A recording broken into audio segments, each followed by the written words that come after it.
Welcome to Consequential Conversations. My name is Bill Collette, and my co-host is Bob Cole, and our podcast features interesting people found in your backyard. Their stories and life events may be known to some, but chances are most viewers will be in awe, and I think today is very much that. Our first interview with Tom McAvey was held recently, and it was very enjoyable. Today's guest, who will be formally introduced by Bob, is a gentleman that I've never met before, so I'm looking forward to what he has to say about his time in the Alberni Valley. I'm told that he's going to share some stories of his life spanning 11 decades. Bob, it's over to you. Well, thanks, Bill, but even thank you more to Ed Spencer here. Ed's a summer neighbor of mine across the lake that passes by on a regular basis on his way out there and back for the last number of years, many years. And immediately to my left is his nephew, Larry Spencer, who I've also known since he was about that big.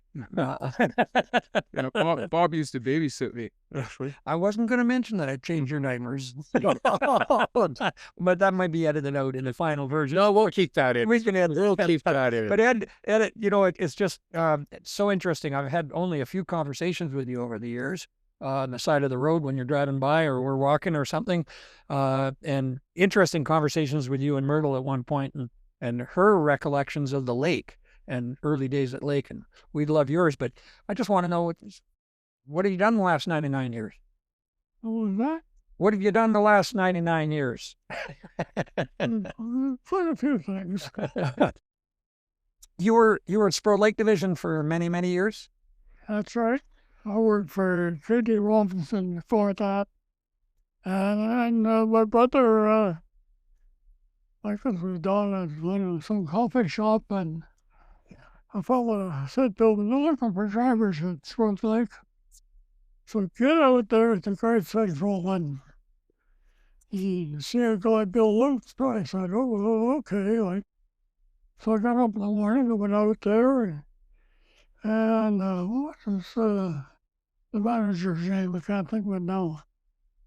Anyways, he was at the office, and I was, I saw him, "You're the driver's job here." Yeah, I said, "Well, Bill Luke's be along in 10 minutes. We have a group meeting on Sunday mornings for next week's work." So Bill Luke come in. I told him exactly what I could do. I told him I'd never driven a diesel truck, and I'd never driven gear brakes, but I'd driven lots of highway trucks for 5 years. And said, "Be out there in the morning." I was 32 years at Littell's or McDonald Littell or whatever. Oh, yeah, I was What year was that, Ed, that you hired on there? 52, I guess it was. Yeah. 52. 52. Yeah, 52. 1952. So I used to ride the school bus and went out to Great Central, and the Geddes boys and the Chatwins and all them all got off the bus out there. I was not in the school bus. Went down Water Road. Yeah. We were all told, beware of it when the school bus is coming. Yeah. If they really weren't working on the Water Road. Oh, you weren't. No, he was. They weren't. The Oh, school okay. bus didn't like the windy road. The Water Road was level and straighter and Yeah. wider, and might have been gravel, but it was a better road. It was graded. Yeah, it was graded. Those dips on the Great Central Lake Road were, and if you rode in the back of the school bus, Art Thompson had you bouncing off the seats. So interestingly enough, I've been involved for a long time trying to stop some flooding at Sprout Lake with a thing that they've now identified as Bob's Rock. But in '92, after the high water, we did work on the old bridge abutment that used to be the bridge that went across by the weir. For the railroad. And apparently in 1956, when they were putting in the weir, and A. Simons had determined that it should be excavated to a 75-foot diameter to the same level as the weir to offset high water. My story is that you were with the road works with M&B, came along and said, "If you guys remove that rock, the bridge abutment's going to be compromised." So they stopped removing it. and it's never been removed since, even though the bridge is long gone, everything's long gone, but the rock's still there. Do you remember any of that, or the weir, when the weir was installed? Yeah, I remember, but they took it out. Well, the weir's still there, the bridge is gone, yeah. The bridge was gone, yeah. So it was the railroad bridge to start with. It was a railroad bridge, yeah. Yeah, and then when the lake got so high, well, then they built the bridge down just above the highway bridge. Yeah. And, Lucky they did, because when the other bridge burned down, the second bridge there burned down. We had to use that for a long time. that's another story. Yeah, nobody I know was involved. I don't know how it burnt down, but it was very dangerous at the end before it burnt I down. remember eventually got the bishop, and oh God, he blew his tack. He sure wanted to know. Yeah. Well, I got interviewed by the RCMP because somebody accused me and Gary Haggard of doing it, because we wrote the letters to the editor complaining about the old bridge, okay, and that, and so they were pretty sure that when we complained about the bridge that we might have been involved. I think they found out many years later it was a couple of sort of half drunk commercial fishermen from Ucluelet that thought it'd be fun to pour gas across the bridge and light it at the other end. I think they found that out, but I'm not sure. Anyway, I'm exonerated. Urban legend. I'm exonerated. Yeah. So I also love, because I love old boats. I love your old boat at the lake, and I watch you by. I haven't seen you out in it the last couple of years, but It's been a good tired like way. Brian was in it last year. Oh, yeah. I took it. Okay, the history of the boat, a little bit. What year is it, and how did you get it? It was on my brother's property, and he was going to burn it up. And so I said, well, can I have it? So I had a friend of mine who was a boat builder and knew all about it. And so I let him come and look at it, and he says, yeah, if you can do all the work yourself, you can fix it. I need a bunch of planks and caulking and so anyways, I Rebuilt it. rebuilt it here in the yard and took it out. And yeah, I can't think of the name of the tank and anyways, the boat builder, he quit building boats in 1909, I think, so we know it was before that. Oh, And that wouldn't be the last one he built. So what year was that boat built? Originally? Oh, Was it 1912, Ed, or something like that? 23? 1912. something like that. Something like that. What's the engine? What's the engine in it? Oh, I've got a Volvo engine in it now. When I got it, didn't have an engine. I think it had an East Coast. East Hope, most likely. Sitting on the beach or something. Yeah. Why is it called the 931, Ed? Lots of, they had to put a register. 25K 931. Boy, that's a low number. Do you remember the history of me and your son and a couple others in that boat? Me and your son and a couple others in that boat one night late on the lake there. Are you getting some trouble, or? We did, yeah. We hit a diving board, but With the ball. remember? Yeah, I'd ours kept to build a windshield for it. Well, anyways, that's a big Jeff. Jeff, Jack Ray, and Ben Herbertson. Then I went down Sterling Harbor or someplace. And a diving board. This is Dyson's home. That was a big diving board. It was. I went under one diving board. She had the upper and the lower. Yeah. I saw the upper. We were laying in the boat, and then boom. That's bad. Look up when you should have looked down. Of course, the boat floated around rather late. We were already in bed. Yes. And the next day, well, the Gray brothers arrived with 4-inch spikes and they were going to fix the boat. So they were gonna French wouldn't get into trouble. That was an interesting time around like that. Jack and Mary Dyson. Jack was a very important person in those days. Dyson Engineering in charge of the building of the pulp mill and all that sort of stuff. We talked about the other day concrete and plywood and stuff. I mean, McPherson built his store, but he was a foreman in the plywoods. When they took the store down, I never seen so much plywood. Like the walls were solid plywood. But I had a father-in-law who was a carpenter in the mill, and he was go to work in the morning in the mill, but the whole crew would go out and build Jack's house at the lake. And lumber. Maybe we're talking. No, I think Ed, it was called the Red and White Store. Red and White Store. Everybody was involved in the Red and White Store. There was no money change hands, but everybody was involved in the Red and White Store. Few houses. And now it's at the lake? At the lake. It was everywhere. That's the diving board he hit there. Everywhere. That might have been M&B lumber on the diving board. I'm sure it was. Easy to replace it then. Yeah. And we were talking earlier about where Ed grew up. Yes. You want to talk about that, Ed? Where you actually grew up in town, where you first lived and where you moved to? Yeah, well, first, up to 7 years old, I lived just across the road from the Scotch Farm Market. Oh, you're right. Yeah. Oh, wow. In a float cabin? In a float cabin? Yeah. Really? Bought it and brought it up there.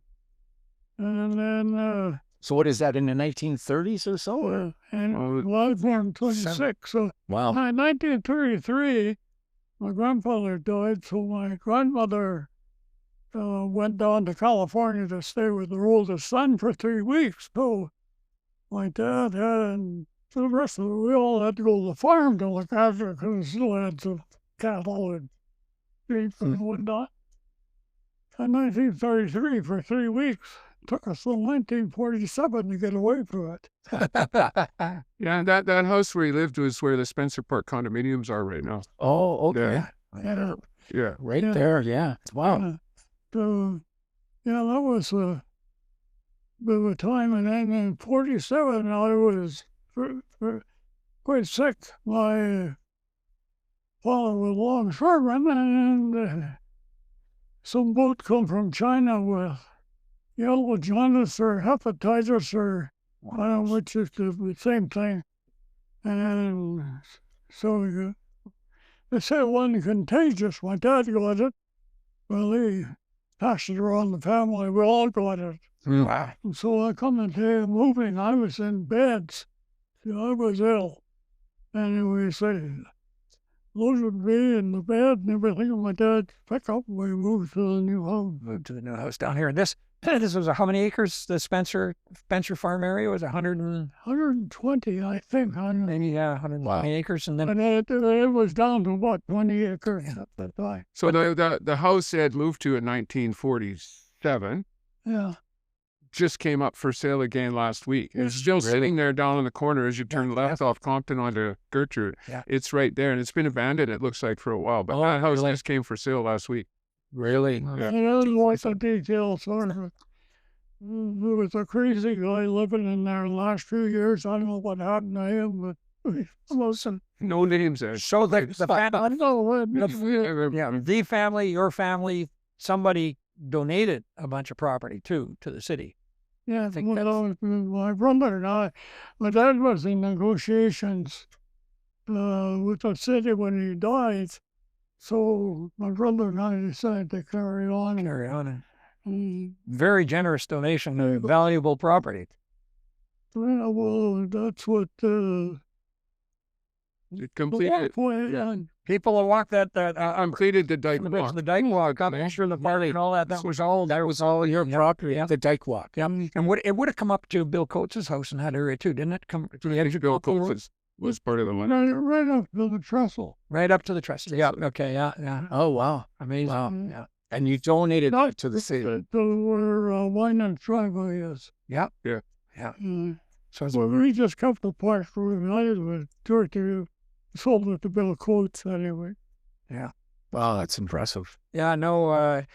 There's always people on that Dyke. Did you have much to do with Sproat Sawmills and Al Manning? My who I called Uncle Al? No. When a whole logs in there or something. So when they tell me before I was born and even shortly after that to go to town from Sproat Lake, you had to go to Great Central and back to town. That rail and roadway went from where Sproat Lake Community Hall is out to Great Central and then back on the trestle across. Oh, yeah. Town. So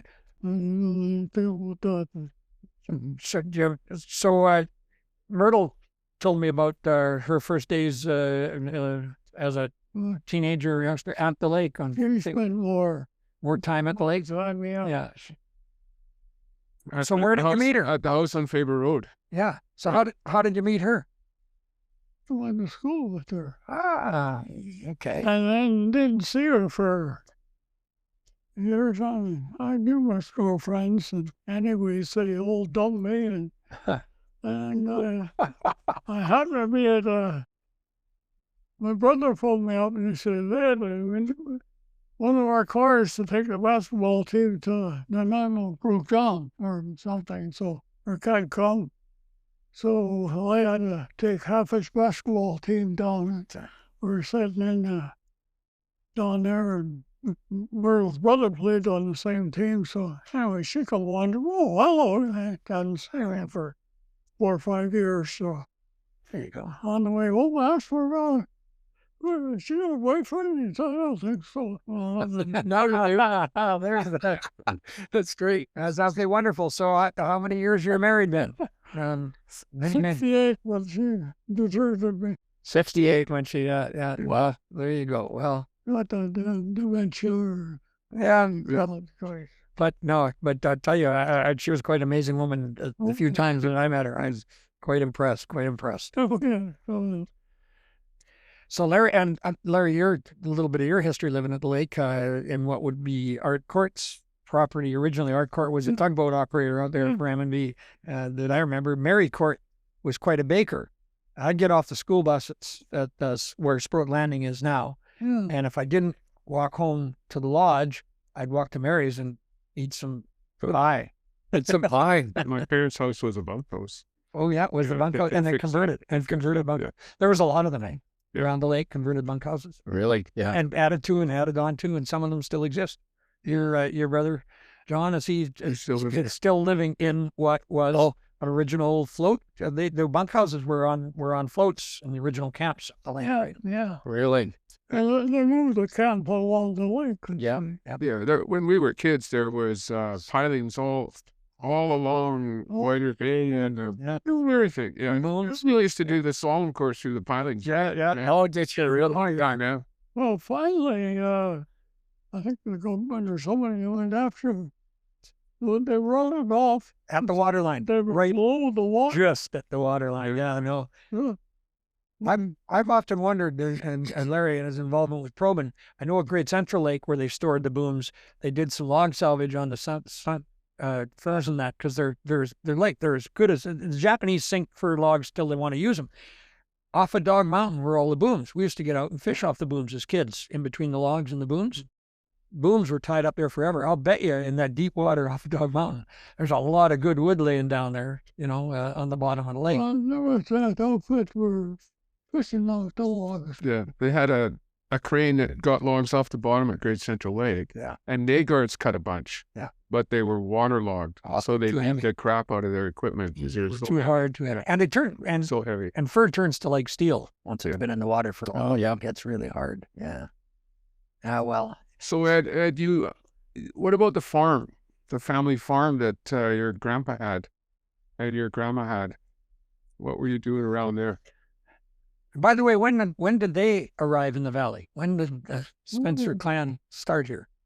1892-ish? Around the 1890s or something. Really? 1890, 92, a bit of a debate because he went back to England and got his wife, whose last name was Roth, Jenny Roth, and Ed and I just looked at a picture she painted of the farmhouse in 1905. Oh, really? Yeah, it was really cool. We were looking at it last week. Yeah. That's too cool. And there's a picture of the house and the barn, but I never saw the barn. It's in the picture.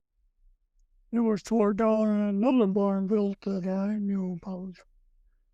What was it like growing up around that farm? Oh, it was good, except I had to milk a cow at night. Yep. My Farm dad milked it in the morning, but that was my job, and that cow didn't lick me. Yeah. Yeah, I had, pigs and chickens and some sheep down in the orchard. We have just to creep the grass down. Was that like right around here then? Yeah, it was where Spencer More Park. expensive. There's lots of flats. That's where the farmhouse was, and when he was younger, he would hang out there. Oh, no All kidding. good farmland, though. And there was lots of hunting and shooting going on in those days, Ed. Oh, yeah. Yeah. Well, like when we were talking about my dad's house there in Dr. George down Salt Lake, and he says, when I come home from school, he says, Grandpa had a double car parked there. Well, when I moved out, they didn't need the second hand, so he filled it full of wood. Yeah. So he set it up with a target there, so I see. Target practice and shoot. George come home from school, he could shoot targets there. Yeah. He's talking about his son George, who's now in his 70s, who lives in Salt Lake City. And that's something. Oh, really? Yeah. Yeah. George James. So how many, as far as family goes, what do you have? You have 3 boys? Hmm? What does he have? How many kids do you have, Ed? We had 6 for a little. 6 kids. Well, 6 that survived. Yeah. You have 6, they have 7. Yeah. 7, okay. Yeah. Ah. Oh, Yeah. And your family, Larry, you had 4 of you, eh? 5. We had 4 boys and 1 girl. Yeah. Yeah, we were all upstanding teenagers. Yes, you are. Absolutely. You followed my model exactly. You know, terrorize, race cars, you know. Bob's not talking about the hot dog stand. Do you remember the hot dog stand he had? Well, the hamburger stand. I told him about his hot dog stand. On the corner of Stroh Lake Park in Great Central. Central, yeah. You turned right, he had a hot dog stand there, and I think the Audis had it after you. Yeah, the hamburger stand up there. I had it. I leased it from Hintz, who worked for CPR, and that building. One summer, hired 7 girls to work in it. And then I spent it like close to you and the Hints. Why? Not sure, but Linda worked in the hamburger stand. Ruth and Rita and Gary were the kids. Oh yeah, They're that's right. Hints, Yeah. So anyway, we that hamburger stand was interesting. Well, Sprout division, and you were a driver. Most likely, I worked there in Alboy Cove, Jack Pippen, Joe Haas. I'm just trying to think, Al Carndiff, but you were just about retired by the time I was messing out there, or close to. But who was the crazy truck driver? Bob Sommerfeld or something? The one that used to jam loaded logs under the Sprout River Bridge. They'd overload. Oh, the driver was one. He was the loader operator that would overload, and the driver Somerville was a loader. Yeah, and the trucks would pull out because he was still putting logs on. They'd pull out from under him because he'd stack them too high for the bridge. Oh, jeez. Yeah, they had that signaling system there with a couple of poles and Corber drove plank across, and of course, when trucks come down and they had a high load and hit it and break the plank. Break the planks off, yeah. To get, So when you were hauling, were they hauling out of Sprout Lake at near the petroglyphs there? They had when I was a kid, there was still a loader mounted on a block there for a bit, and then it was gone. mm-hmm. Really? Right up there? Yeah. The railroad grade is still there. Yeah, railroad grade. And the railroad grade actually goes through the other end of the park into the community hall. Yeah. Yeah, you can hike it still. Yeah. Oh, no kidding. That's interesting. You know that the Sprout Sawmills site was a town site. They had a bunch of houses along there. They a lot of Asian or Chinese, whatever you're allowed to call them nowadays, lived in the one part of it, and they were building railroad. And then up Bomber Base Road on the right were the management, the Tushas and stuff that had done that road when I was a kid. And then when I was a kid, there was a little general store and post office, and Martin Webster was the postmaster there. Ed, why don't you talk about 1967? Oh. When you drove out to Expo and you heard that we were burning up back there. The fire was... Well, in 1962, I come home from work. Myrtle said to me, we just announced that there's going to be Expo in Montreal in 67. She said, let's go. 5 years notice. Yeah. 5 years notice. Yeah. So we sat down and figured it out. We're going to go across, shoot relatives in Glenshway, Nova Scotia. So I said, well, all the way across. we figured out we need 10 weeks to go across and back. driving. Really? So we also had 10 weeks of money for because you're not working. So anyways, we put stuff aside and we got got a 10 trailer. Well, we took it up to the Bennett Dam for a trail run up BC the year before, 66. So we went up there and came back and anyways, we got permission to leave absence from the company, and at that time, I had a Shell Oil credit card.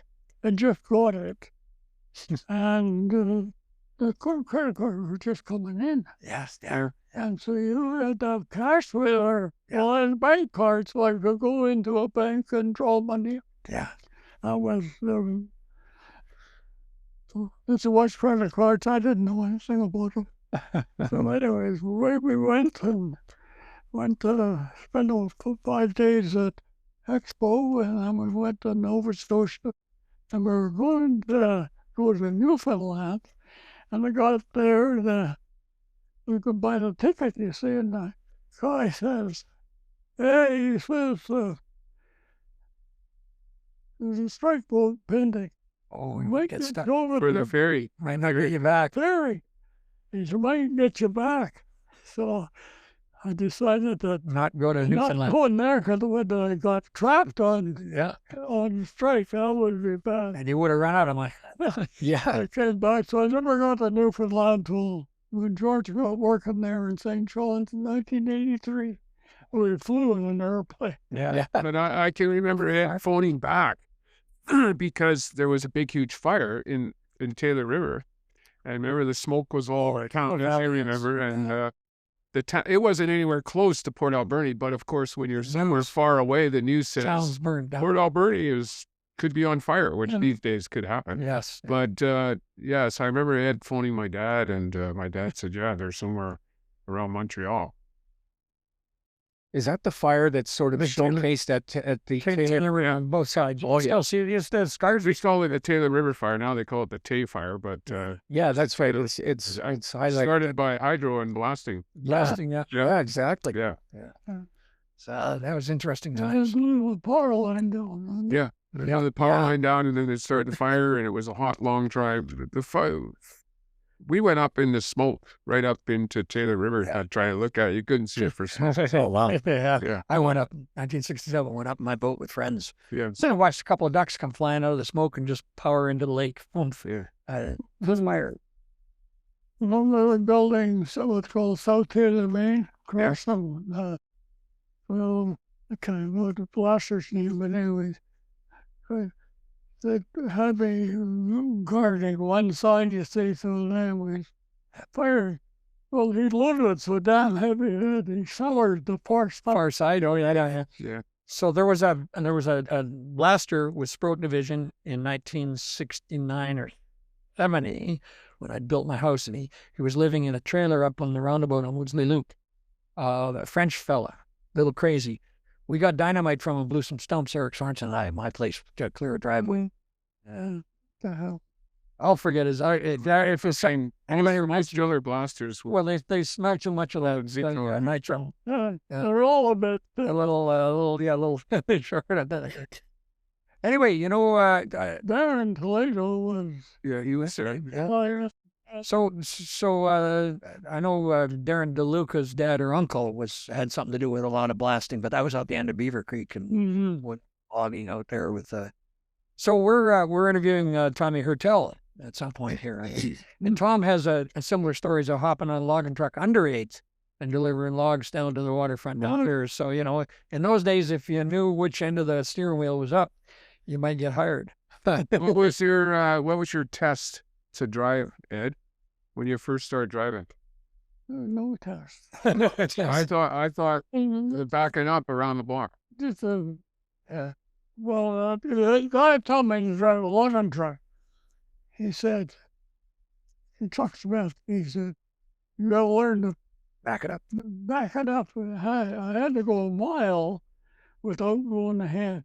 Oh, wow. Oh, you had to off a cup. I Yeah. heard it was around the block, but apparently it was longer than Wow, that's good. There you go. You had to back. And so, Oh, that. Was the test. anyways, and you passed. Chuck was a big party man, you see, so Bethel Walker was a special order of piling for the paper mill or something or other at the time.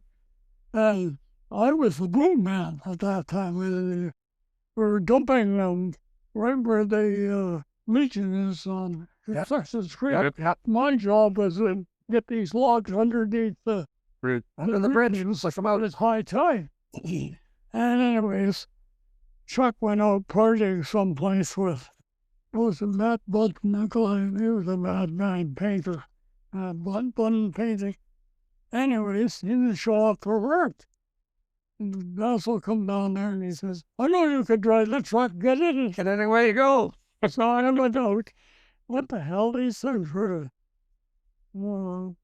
80 foot or something piling, you know. And Oh, wow. so I come down and you come across the bridge and you circle the Orient Hotel, come back up by Bishop's Store and get there, you see. Well, 80 foot. First trip, you see. Well, 80-foot poles was your first trip? yeah. Anyways, I come into the second trip. Well, there was a guy there in a brown uniform. So, Striped down the side, maybe. yeah, well, provincial. Provincial place. They didn't have the Archant's stripe. He said, where's the long haul permit?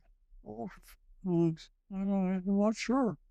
Was I one? Well, the first thing I got down to, where's your driver's license? Well, it was obvious I didn't have one. Oh,